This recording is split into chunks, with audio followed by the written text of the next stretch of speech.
This guy thinks he's Mikey from the Goonies. I think he's mouth, chunk, and sloth.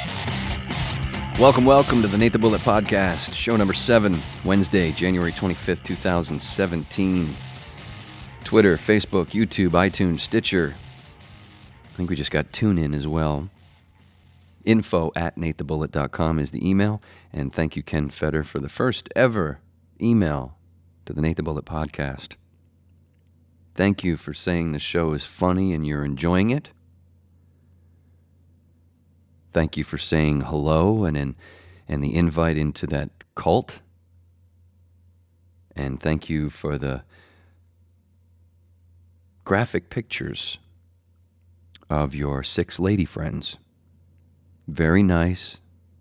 A great hello, welcome email. Get invited to a cult and naked pictures of 6 women. Good stuff. That's the kind of listeners we're looking for. Nate the Bullet is me, Wayne Roberts, and Jared Sue in the edit room, who reacts to microphones like they're like the never-ending hair, a la the magician handkerchiefs. It takes, a few seconds to pull out of that juicy, gorgeous burger that you've just taken a bite out of to quench that appetite, and then you end up wanting to hurl. Everybody's had that moment. Well, that's how Jared reacts to microphones. But water sports in the dungeon is okay. No judgment. I just make that shit up to give his family and friends at least one good laugh a show. Now they're laughing at him and it's dying down most likely. They're getting ready to push, pause, or stop and move on with their lives. But thank you for tuning in again to the first 2 minutes of the show. And we'll see you around the first 2 minutes of show number 8. This show is unofficially sponsored by the Children's Ranch Foundation in Glendale, California, thechildrensranch.org. Pulled from the Mr. Mushy stocking for nonprofit plugs who don't know what's happening. They have private and therapeutic riding, ranch play, ranch hand, sibling group, and parent equestrian programs for kids and teens of all abilities. That's what they should do with closing down all the zoos and stuff. That's what they should start. Instead of zoos, you take all those animals and use the ones that you can for stuff like the Children's Ranch that aren't horses. It doesn't always have to be horses, but horses are fucking great. But the Children's Ranch was started by a lady named Jackie Sloan and her family after Jackie saw the effects horses had on her daughter who has epilepsy and related learning disabilities. Good stuff. Horses are great. I grew up with a few of them. Thechildrensranch.org. And of course, tell them you heard about them on the Nate the Bullet podcast, and they'll be sure to say, who the fuck is Nate the Bullet? And there's something I want. Next email I get, I'd rather it be from a female. No naked pictures this time. But I would like you to do is record yourself if you have GarageBand, Audacity, Audition, or Pro Tools, or whatever. Record yourself nice and clean saying, who the fuck is Nate the Bullet? And then send it to me, and I can play that every time instead of me saying it myself. Have somebody else say it. That'll be more fun. And more participation. Interactive. Whatever. Odd-numbered shows are usually also sponsored by Fun Guy Storytime with Kitty Cat in the Bowling Alley Arcade, but tonight I'm just going to babble. I can hear the collective sad sighs throughout the internet, some abobs. Sorry. What happened was I accidentally left the book at my older second cousin, Casey's house during a recent visit. And I must tell you, when I was 12, I had a major crush on her. This was the time when she was leaving for aviation officer candidate school. Now, I know cousin makes that sound icky, but the word second punches icky in the throat. And that I was 12, and it was perfectly natural for my wang to be hard all the time. Not that anybody ever noticed. But nothing ever happened. It was all fantasy in my head, which is very normal, and now even more normal because I woke up and switched it to Kate Beckinsale many years ago. Anyway, I think it was 1982. And gotta say, the walls, if you can probably hear a bit of it, like I think I just heard something, but the walls in my apartment are pretty thin, and the acoustics from the back / alley and in the courtyard are astounding, especially if you have your windows open. Which means I've been broadcasting my entire life to my neighbors and the homeless in the alley for 12 fucking years. The 1st of next month. And I've done it all for free. And no one can say it was boring. Except me. Because to me it has been. Can't fucking believe I'm still here. But to an audience, that's subjective. Who knows? So coming up on the show, I'm trying to line up some guests. I got a few that are pretty much square. One of them, I'm out to 2 of them, but one of them that I've actually gone back and forth with is a psychiatrist who works with MAPS, the Multidisciplinary Association for Psychedelic Studies, and I think he works with the Zendo Project and some other stuff, but it's he and some other psychiatrists that, you need those to work with people who are using MDMA for PTSD or ibogaine for opiate addiction or ayahuasca for something else. But you still, even though you do those things, as I want to make sure when I talk about psychedelics, it's not a magic cure. It's not an end-all, be-all. It's a eye-opener, but not that you should go see a psychiatrist or whatever. But if there are psychiatrists that you can go to or therapists that you can go to that are in that realm that work with MAPS and stuff, it makes it a little bit easier because then they know what you're talking about. You don't feel like you're going in and because a lot of therapists don't know a fucking thing about psychedelics. So, as they don't teach it, it's not all their fault, but that's not one of the main things that they teach. Kind of like when they teach the Bible, they don't teach that the manna was Mr. Mushy. That everything was Mr. Mushy. But I'm trying to get a couple of psychiatrists on to talk to about that stuff, so it's not just me babbling. I've got some couple of celebrity guests in line, and one of them yesterday I realized, hey, it's 2017, and I'm trying to get interviews on this new podcast that I'm doing, and I haven't done this stuff in a while. 20 years ago was my first radio interview that I did. And it was Gilby Clarke, who was a one-time member of Guns N' Roses, replaced Izzy Stradlin, the first replacement for Izzy, and did most of the Use Your Illusion tour. I went, so why not try to get him on this show? Even though that's not the guest I was thinking about, but I figured, hey, 20 years later, wouldn't that be fucking cool? Especially to be able to do it maybe face-to-face instead of over the phone like in 1997. And when I did it in 97, I was with the Ron Aron Show, the Ron Aron radio network in the southeast region of the country. We were on in a bunch of markets in Florida and from Tallahassee, Gainesville, Miami, Key West, Tampa, Orlando, Pensacola, Daytona. We were also on in places in Alabama, some places in Georgia. Big time. This show was, I think I mentioned a few shows before, that one of the reasons why I got into radio. And then spent the first bit of time trying to help the show, standing there going, oh my God, I can't believe I'm standing here. What do I do? I was paralyzed a lot of the time and also intimidated. And because the guys were so fucking funny, it was not so much, you were intimidated because you felt like you had to be funny, and you were intimidated because while you were trying to add, you were afraid to step on one of their things and fuck up something that was going along. Because a lot of time when you got pulled to the microphone, I was busy doing other things, so I wasn't really in the middle of whatever was going on when they pulled me to the microphone to ask my bit on it. I'd be like, trying to catch up, going, wait a minute, I was working on a song in the other room and I wasn't really knowing.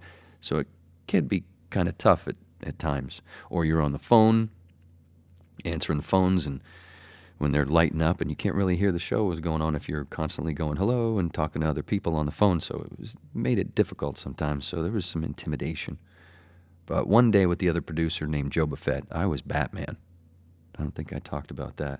I luckily got the nickname Batman. The first show I was on, part of the show, the first show I was part of, immediately Ron Bennington gave me the nickname of Bruce Wayne. But within this, somewhere in the second hour, I think, of that first show, he switched it to Batman, and I was like, huh? What? Okay.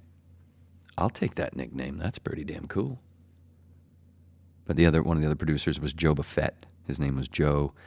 They ended up calling him Joe Buffett, but he and I were going over guests and who we could have on and putting the shows together. And he's like, who's this Gilby Clarke that's got an album coming out? And I'm like, Gilby Clarke? Fuck, man, that's Guns N' Roses, Kill for Thrills, Candy. Dude, this guy's cool. And he's got an album coming out. Yeah, we should have him on. He's like, who is this? Well, you talk to him guys about it. And I'm like, all right, I'll do it.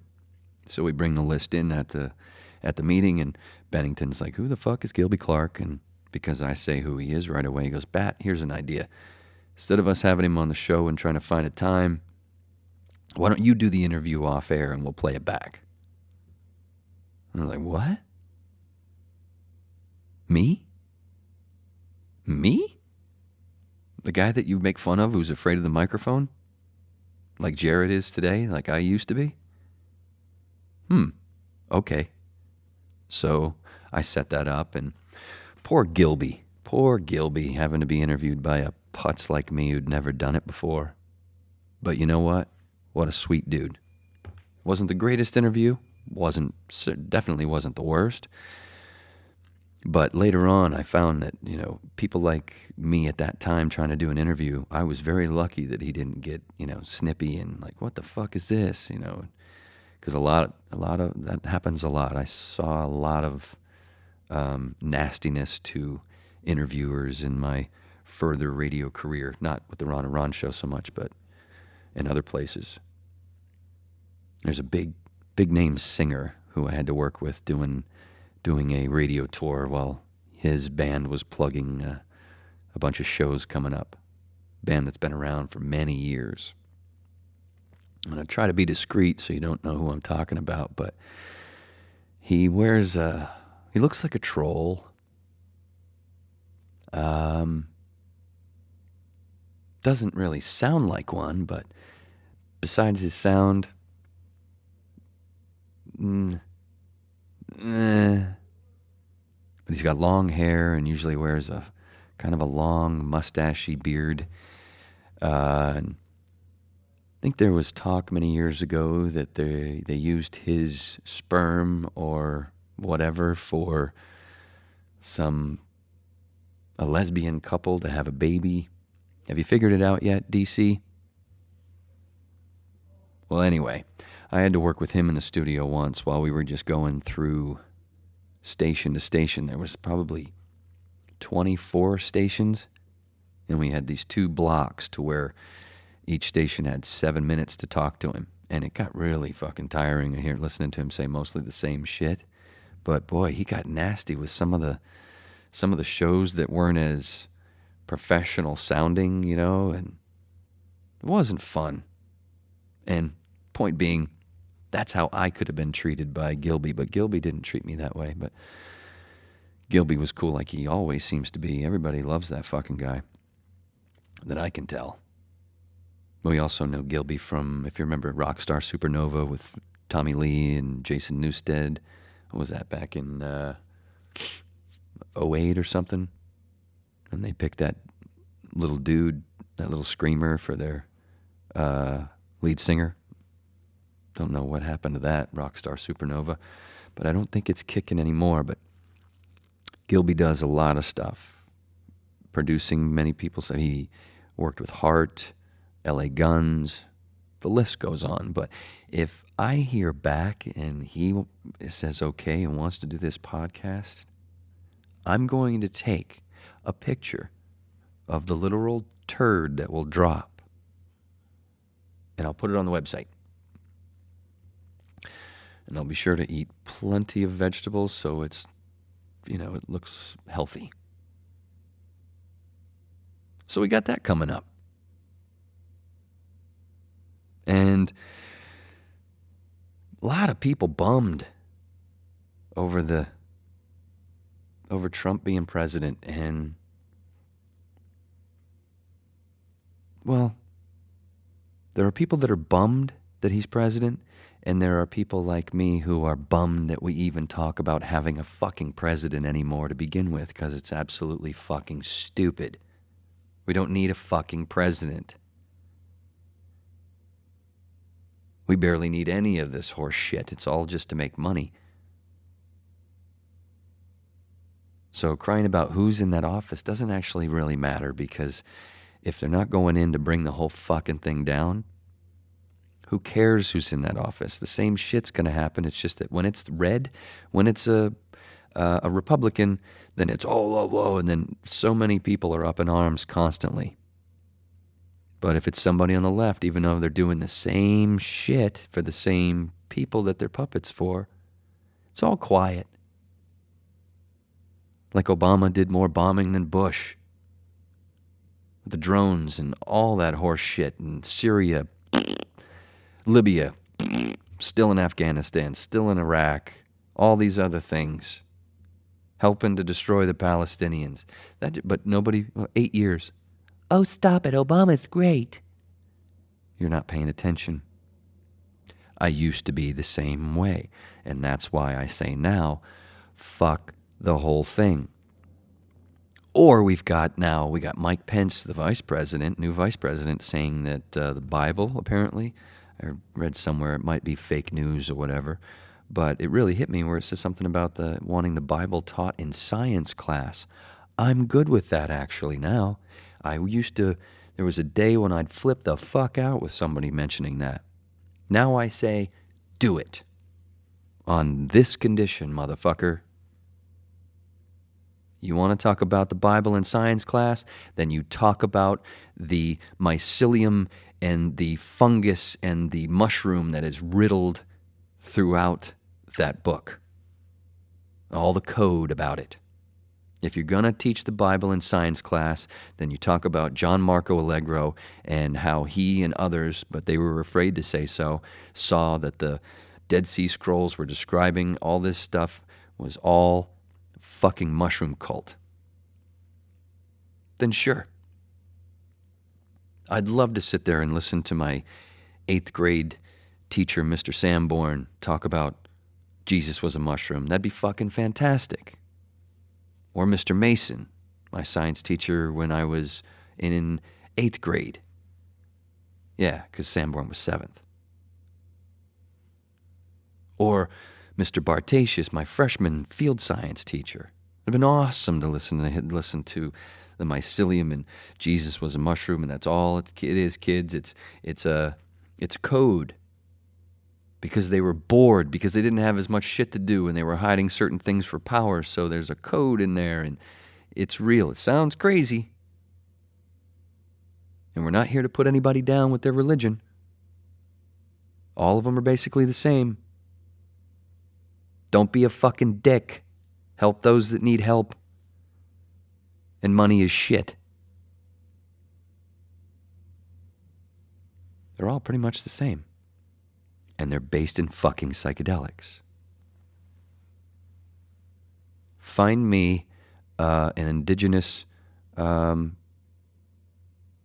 of people on this planet that don't use the natural psychedelic of their area, of their region, for their spiritual and medicinal practices. Find me one. And those people have been around longer than us and are nowhere near as fucked up as us. So I think there's a correlation. So maybe Mike Pence is on to something. Maybe if we look a little bit farther under that banker whore douchebag's story, and we'll see he's actually infiltrating like we needed, and he's actually a psychonaut. Maybe that's what it is. Wouldn't that be fucking awesome?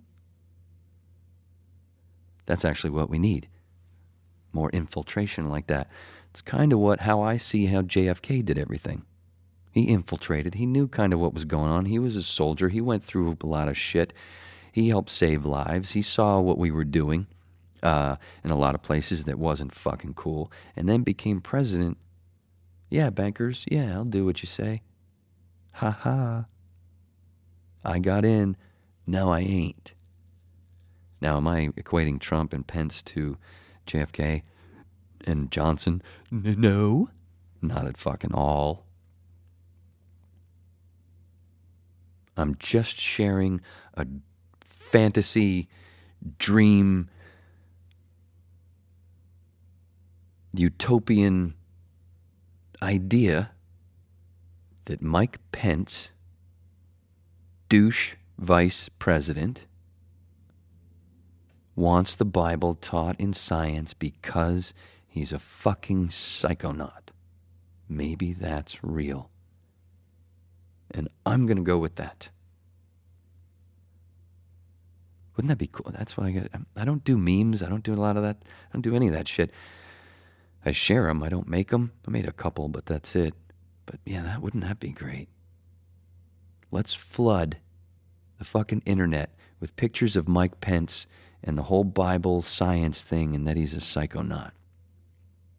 That's beautiful. Get to work, bullets. I have to sit here and think of stupid shit to say that you actually, for some reason, are still sitting here listening to. So I don't have time. Okay? And plus I'm working on some other things. Oh, that's another thing I wanted to mention. I wanted to mention the video that Jared is working on. One of the ones that's not got people with ball gags in their mouth and that kind of stuff. Actually, a video for the show. Hopefully it's going to turn out pretty good. I'm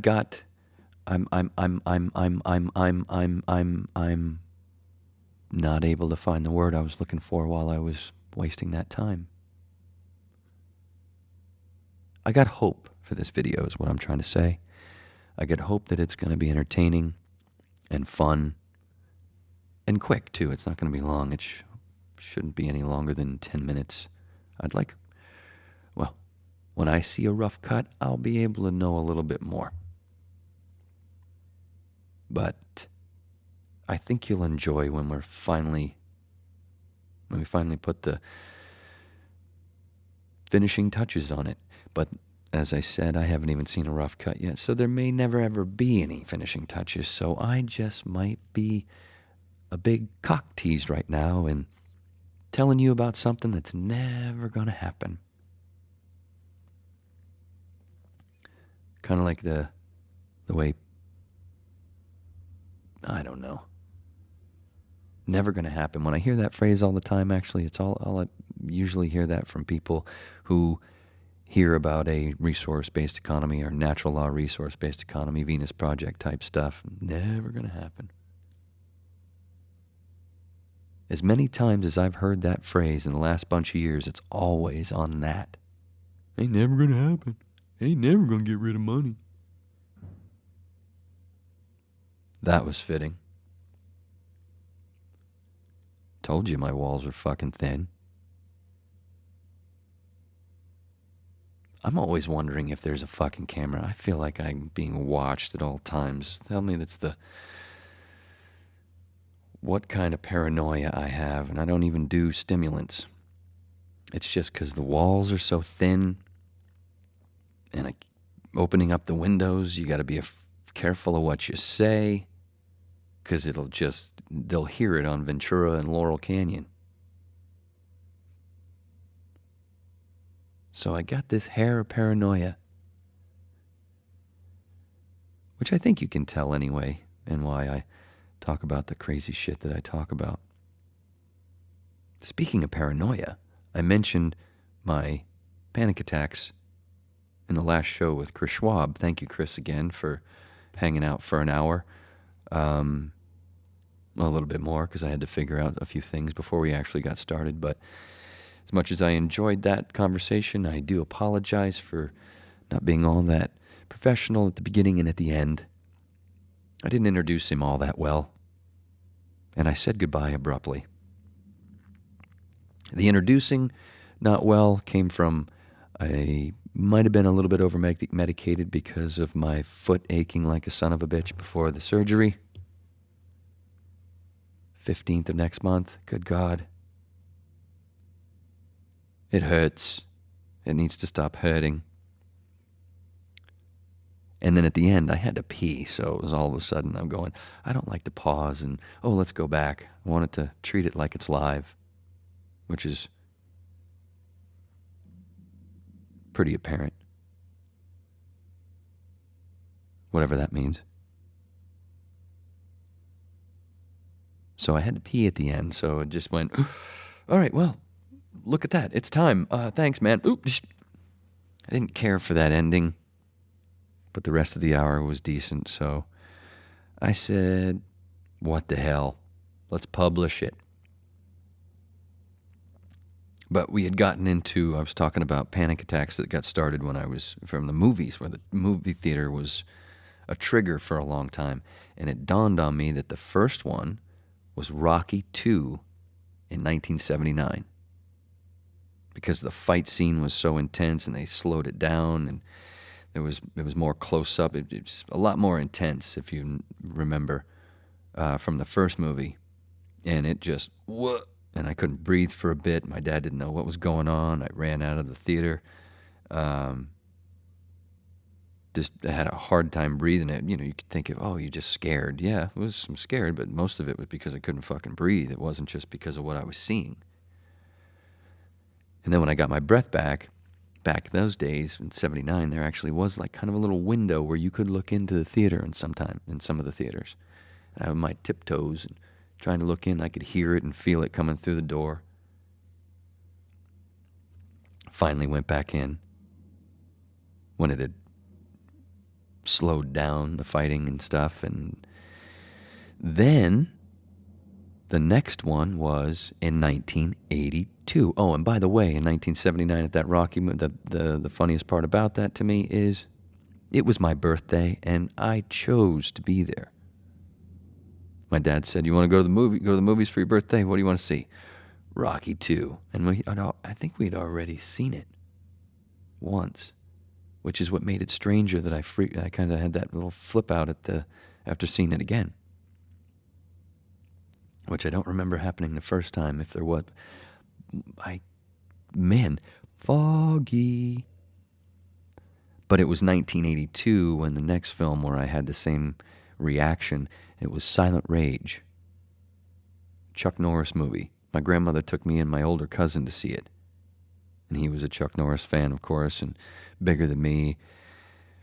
And it got through the first scene where this Brian Libby, who was actually also in Shawshank Redemption, he was one of the other inmates, a lot of small roles. He plays this guy who just gets up, talks to his doctor on the phone, tells him he doesn't feel well. There's an old lady and some kids. He goes outside, starts chopping wood, comes back in the house with the axe and chases her. And then the cops come and they riddle him with bullets after he's killed a few people and fought with Chuck Norris. And then they pump him with something so he's unkillable. And then he turns into this Voorhees, Michael Myers type where he moves kind of robotic and slow, but scary as shit. I wasn't afraid of him. I realized I was kind of afraid of becoming him. That was my fear. It wasn't like, oh my God, I'm scared of this dude. But it was 1982. And that's where I guess I pulled 1982 out of my ass for all those opening stories, which at one point I thought it was because of Stranger Things, but that was 1983. So we know that movies have turned me into a pussy. It's all a cosmic joke. Daddy loves you.